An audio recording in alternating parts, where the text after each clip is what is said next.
Magandang araw sa inyo. Ito ang guided at ang ating reading ngayon ay para sa buwan ng June, para sa mga Aries. Matatapos na ang kalahating taon at marami tayong mga sabihin nating heartache, spiritually, emotionally, physically ngayong mga nakaraang buwan. At nagiging ups and down ang ating parang nagiging ups and down yung ating buhay ng mga nakaraang buwan. May buwan na okay tayo, may buwan na hindi.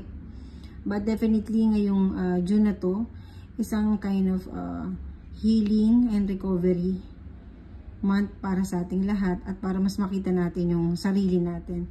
And para sa iyo, Aries, tignan natin kung paano ikot yung recovery and healing na yon para sa buwan ng June. And tayo 4 card spread tayo ngayon. And bubunot tayo ng isang angel card. And thank you, angel card. General reading tayo. Yung kung ano mag-resonate sa'yo. Then, keep mo lang. Kung hindi, leave it. Sabi nga nila. But for me, masasabi ko na napanood mo tong video na to dahil may gustong ipaabot sa iyo ang iyong anghel. Alin man dun sa mga card o mga sasabihin ko, merong message na gustong ipaabot sa iyo. At yung message na yun, i-keep mo. At definitely magkakaroon yun ng magandang resulta sa iyo from day na panood mo ang video nito.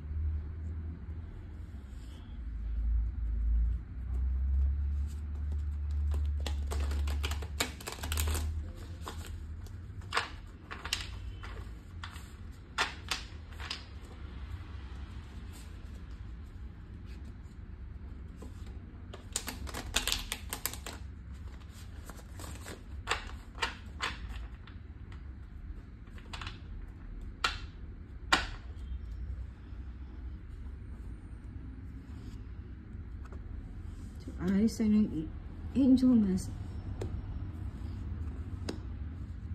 Anong iyong kapalaran ngayong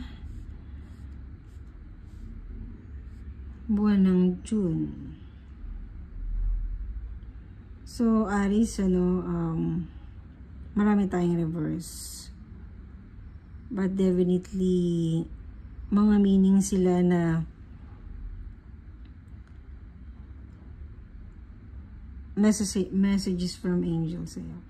So, ang yung environment para sa buwan ng June, Aries, isa siyang yung mga plano mo before, way back before pa. Definitely, naramdaman mo na yun na parang nag-failed. So, you planned, then you failed. So, kung ano man yung mga naging failure na yun sa'yo before, ngayong June, is isa-isahin mo yung yung emotion na inilabas mo doon, isa-isahin mo yung natatanggalin. And dahil medyo nagpahirap sa'yo yun, more on a physical, nakikita ko.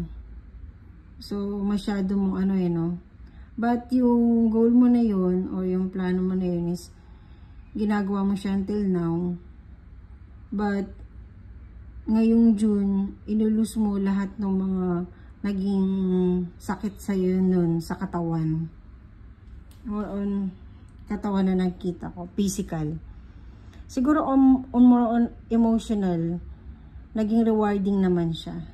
Siguro ngayon to yung time ngayong June na tipong mag-gym ka, mag-exercise ka, kakainin mo yung gusto mong pagkain, but i-reward mo yung sarili mo na before na parang tinipid mo yung sarili mo. So, ngayong June, ganun yung klase ng self-healing mo and self-recovery. Yung i-reward mo naman yung sarili mo. Kasi, drain ka physically at pagod ka talaga. Nakaramdam ka ng pagod. Nakaramdam ka na ng pagod. At gusto mong i-heal ang iyong katawan by rewarding yourself to become fit, to become healthy, to enjoy life. Yung makapag-travel ka kahit papano, ganyan. And unexpected, mapagtatanggumpayan mo yan. And unexpected, ikaw mismo is mag-stop ka dun sa ganong klase ng baga, come what may na, kung itong goal na to ginagawa ko na siya ngayon, itong plano na to ginagawa ko na siya, diyan na siya, remain na siya ng ganyan. And kung magbo-boom ba to or mas magbubloom pa ito, is siguro maintenance na lang ang gagawin ko. Kung ano na lang yung nawawala is ibabalik ko, at kung ano na lang yung nasisira pinipix ko, pero hayaan ko na siyang mag-bloom on its own, na hindi ko masyadong i-effort na masyadong so kung trabaho man yan or negosyo man yan or sa schooling mo yan, tama na yung mga effort na yon physically. So, ayaan mo na siyang mag-move or siya na mismo ang gagawa ng sarili niyang mag-bloom, mag-grow. But ikaw, gusto mo i-reward ang sarili mo ngayon, June, to become, syempre, gusto mo rin namang mabuhay na matagal. So, syempre, alagaan din naman natin sarili, diba? Ang physical na katawan natin. Dahil napapagod din naman tayo. And, nakikita ko na may mga bago ka magiging ngayon ka-genre or mga bagong tao na makikihalubilo sa'yo kung saan magbibigay sa'yo ng konting, sabihin natin, saya or enjoyment, at sila yung magdadagdag pa ng mga baga magra-rhyme kayo and sabihin natin na medyo yung part na yun, yung pinaka parang difficulties mo yung to jibe or makijoin sa ibang tao kasi hindi ka ganun ka-sure kung magiging okay ba kayo. But nakikita ko naman na hindi, mapagtatanggabuhin mo pa rin yung magbibigay ka pa rin ng trust sa ibang tao. At the same time, magkakaroon ka ng mga bagong kakilala, bagong kaibigan, at bagong inspirasyon, possible, bagong inspirasyon mo ngayon na tao, ngayong June. Is nakikita ko din. At the end of the, yung pagiging, defensive masyado is mawawala. So, ngayong end of June, masasabi natin na more on release ka sa pagiging sinisecured mo masyado yung sarili mo. So, ngayon yung para magpaparaya ka at embrace mo yung mga bagong opportunity, bagong mga tao, ganyan, and enjoy life as itself. Sabi nga, diba? Kasi kung minsan kinikip natin sarili natin na ilabas ang sarili natin, kahit sabihin natin literal na ilabas, lumabas ka ng bahay, lumabas ka sa comfort zone mo, mga ganyan ang ibig kong sabihin talaga is yun yung kailangan mo ngayong June talaga, for you to heal, for you to recover physically, mentally, and emotionally. Siyempre kapag nakakaramdam tayo ng magandang healthy body, have a healthy mind, sabi nga, diba? So, maganon. So, i-push mo lang yung sarili mo. Kung kailangan mag-gym ka, walking, and jogging, ganyan, more on ganon ka. At enjoy life nga, and enjoy, mo lang din, embrace mo lang din yung mga bagong tao na dumarating sa'yo, dahil wala kang nakikitang negative na manggagaling mula sa kanila. Wala naman. Ako nakikita. So, dun manggagaling yung healing mo and recovery mo. Dun sa bagong motivation mo na gagawin ngayong June. So, anong yung angel message? Aries.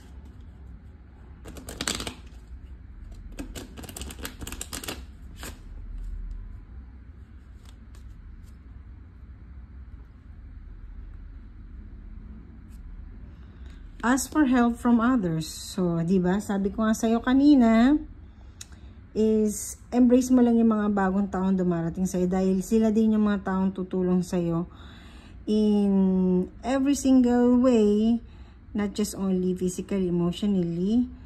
And sabi ko din sa'yo kanina is makakatagpo ka ng something na inspiration mo ngayon. So kung isa kang single, possible na makita mo ngayon yung para magiging inspirasyon mo ngayong June. So, umanda-handa ka na. Kaya kailangan mong magpaka-physically fit. Siyempre, kailangan nating maging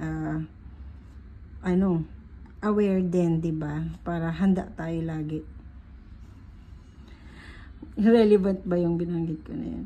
Sinasabi ko yun dun sa mga sa mga tao na single na naghahanap ng partner. Ngayon naman, kung di ka naman single, yung sinasabi kong ask for help from others, possible your couple, your parents, basta something or someone na talagang malapit sa iyo, or mga bagong tao na papasok sa iyong buhay na magbibigay sa iyo ng mga tamang gabay. So, thank you. Peaceful Warrior, Archangel Ariel. Thank you, Ariel, for helping me stand by ground with peace. So, yun nga. Isa kang tao na ang gusto lang lagi is ayaw ng away. So, literal na talagang peaceful warrior. So, nasa gitna ka lang lagi. So, ang war mo ngayon is yung sarili mo, kung saan gusto mong bigyan ng reward din yung sarili mo. Yung laban para sa sarili mo na your physical battle. So, battle talaga yung pag-exercise, So, yun nga. Sabi ko nga sa kayo kanina, healthy body, have healthy minds. So, yun lang yung pinaka parang ikot ang mundo mo ngayon ngayong June. Sa mga ganong klase ng napaka-happy. May nararamdaman akong happiness, joyful. Yung pag-embrace mo sa sarili mo ngayong June is joyful. Yun lang ang nakikita ko yung salitang joyful at yun ang nararamdaman ko. Wala akong nakikita negative or something. Siguro kung may mga dumarating naman problema, nagagawa mo naman ng solution kagad yun at hindi yun masyadong magbibigay sa'yo ng pasakit ngayong June. And very rewarding na yun sa atin kapag nakakagawa tayo ng kagad ng solution doon, di na natin pinapatagal pa yung problema. So, kailangan solusyonan natin kagad para hindi na maging weight sa atin yun pagdating ng araw. So, maraming salamat sa iyong pakikinig at panonood, Aries. And ang masasabi ko lang sa iyo, very joyful month for you, month of June, for your healing and recovery. Maraming salamat sa iyong pakikinig at panonood, and God bless sa iyo, Aries.